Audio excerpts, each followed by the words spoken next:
Mes amis, bien le bonjour. Vous savez, même si je travaille seul, je n'échappe pas au stress. Et par moments, il m'arrive d'être stressé parce que je travaille beaucoup, parce que j'ai beaucoup de canaux, parce que je crée des livres, tout ça. Donc même si je n'ai pas de patron sur le dos, je réalise que j'ai le patron le plus impitoyable de la Terre qui est moi-même. Par moments, ça peut me causer du stress. Je vous montre un exemple, je vous montre le résultat. Ce que ça peut donner. Regardez. Là, vous voyez ce truc là, ce petit truc d'alien là, il émet même de la lumière de temps en temps, il y a une sorte de lumière verte qui flash. Alors en fait, c'est un système qui monitore le corps. C'est mon cardiologue qui me l'a placé, tout simplement pendant 7 jours. Là, je dois l'enlever aujourd'hui parce que voilà, ça fait 7 jours. Je commence à en avoir ras-le-bol de lui parce que ça gratte. Hein. C'est des sortes de ventouses là. Il traverse pas la peau quoi que ce soit. Hein. C'est des ventouses, c'est des électrodes. Mais franchement, ça gratte grave. Donc je vais l'enlever tout à l'heure.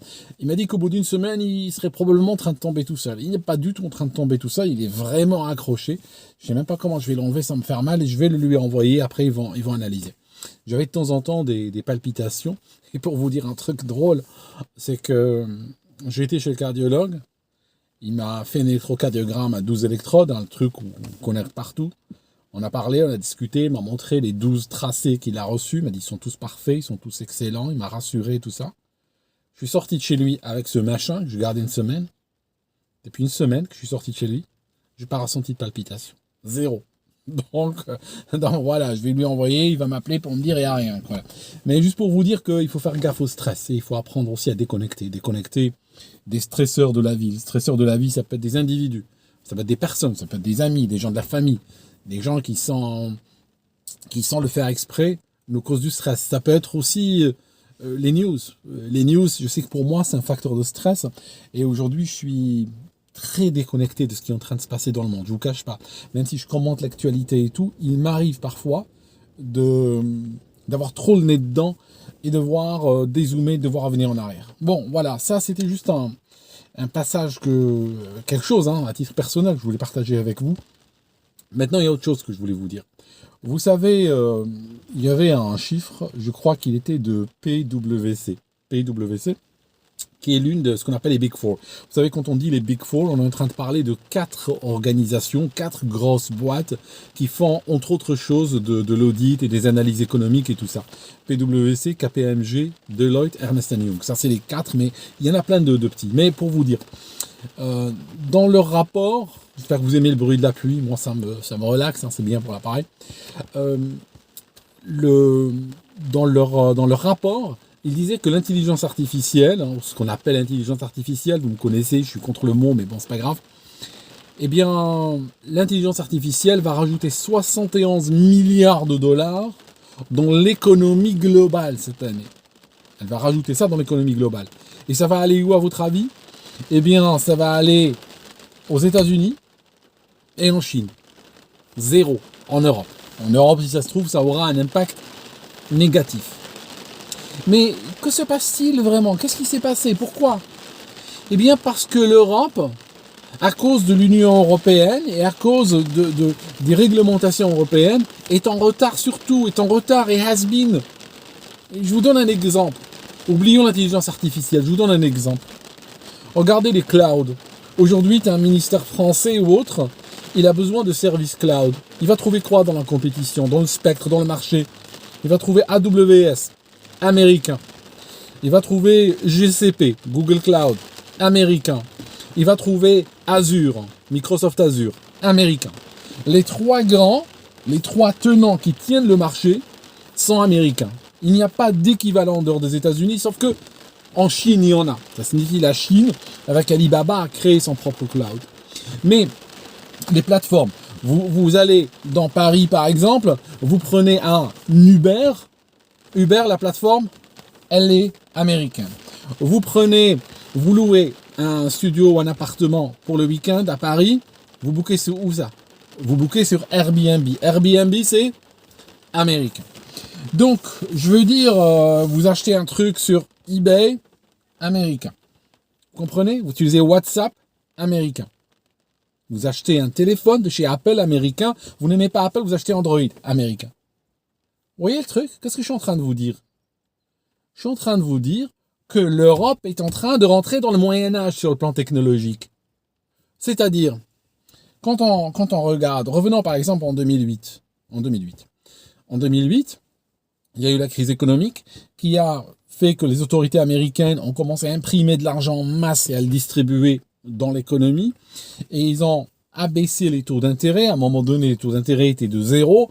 Si on compare à l'inflation, ils étaient même négatifs. Probablement, il y a eu des moments où le taux d'intérêt était inférieur à l'inflation, de sorte que, voilà, on empruntait de l'argent, on devenait plus riche. Parce que si je prends 1 million d'euros aujourd'hui, je les rends dans 3 ans, eh bien, 1 million d'euros que je rends aujourd'hui à cause de l'inflation, eh bien, il vaut moins que l'1 million d'euros que j'ai pris il y a 3 ans. Donc, en réalité, les compagnies, les entreprises, y compris les entreprises technologiques, ont commencé réellement à se servir, à prendre des dollars. Et je vais vous dire un truc. Dans une Union européenne qui interdit aux entreprises de toucher de l'argent étatique et crée des règles, ah oui, nous on est pour le market, tout ça, le marché interdit que l'État finance l'économie, ben, c'était pas comme ça aux États-Unis. 9 dollars sur 10 qui ont versé dans l'économie numérique aux États-Unis, 9 dollars sur 10 étaient des dollars de banque centrale. Ça signifie des dollars étatiques. Ça signifie que l'État a commencé à arroser des compagnies technologiques pour qu'elles développent un edge compétitif, pour qu'elles développent un avantage compétitif et qu'elles créent des services dont nous parlons. Soit des services ont été créés, soit des services étaient existants en 2008, mais ils ont été développés. Ça signifie ils ont plus de fonctionnalités, ils ont une plus grande aura sur le marché, ils sont disponibles partout, ils ont construit des data centers, ils ont recruté les meilleurs spécialistes au monde. Et donc, forcément, qu'est-ce qui s'est passé ? Forcément, aujourd'hui, l'Europe se retrouve has-been. L'Europe, quand on parle d'intelligence artificielle, elle est has-been, mais il n'y a même pas besoin d'aller jusqu'à l'IA. Même quand on parle de technologie XY, ils sont has-been. Ils sont dépassés parce que l'Europe a coulé son économie, a coulé sa créativité. Bon, vous allez me dire que OF vient d'Europe. Oui, ça nous donne quelque chose de très symptomatique. Pardon, ça c'est le téléphone. Ça veut dire quelque chose. Donc, je veux dire, l'Europe est en train de couler, l'Union européenne, et la mentalité, on va dire, au-delà même de l'Union européenne, au-delà de l'UE, vous me connaissez, je suis anti-UE, mais au-delà de l'UE, il y a une mentalité destructrice.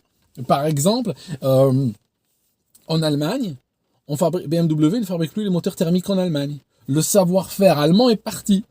Dans quelques années, quand ils sortiront de leur torpeur, quand ils sortiront de leur idéologie, et ils verront que maintenant, ils savent plus fabriquer un moteur parce que la technologie aura été exportée ailleurs, eh ben, ils devront acheter une nouvelle génération de moteurs thermiques, ils devront les acheter à la Chine ou à l'Inde.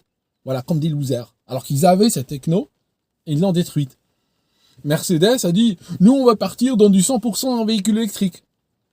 Une entreprise de 170 000 personnes qui lance un truc pareil, tu te dis, mais attends, vous avez à votre tête des gens qui réfléchissent ou bien vous êtes conduits par l'idéologie ? Dans la réalité, ils sont pilotés par l'idéologie. Parce que s'ils réfléchissaient, ils verraient que c'est trop tôt, que ce n'est pas possible, que même le système électrique, le fourniture électrique ne pourra pas remplacer les véhicules thermiques par des véhicules électriques.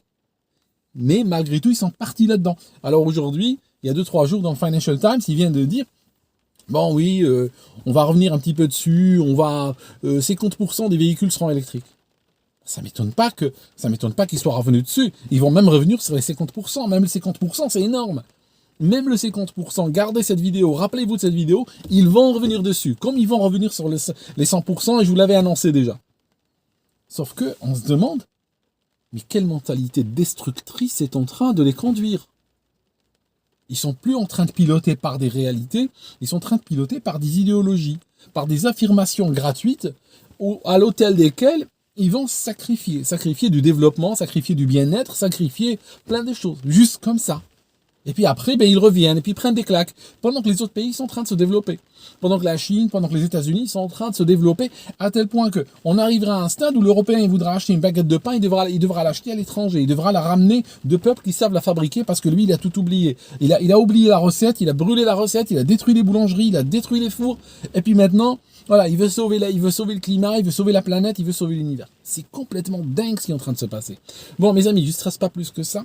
D'accord ? J'arrête ici, je me calme. Voilà, il faut que j'apprenne à me calmer, moi. Il faut que je réapprenne le calme. Il faut que je réapprenne. J'aurais même pas dû faire cette vidéo sur la destruction, mais ça m'enrage de voir cette destruction. C'est pas possible. Il leur manque, franchement, peut-être de notre vivant, on verra les Européens, les régimes européens, prendre les bulldozers et puis aller raser les villes de part en part. C'est tout ce qu'il leur reste. C'est des vandales. C'est réellement le vandalisme civilisationnel est arrivé.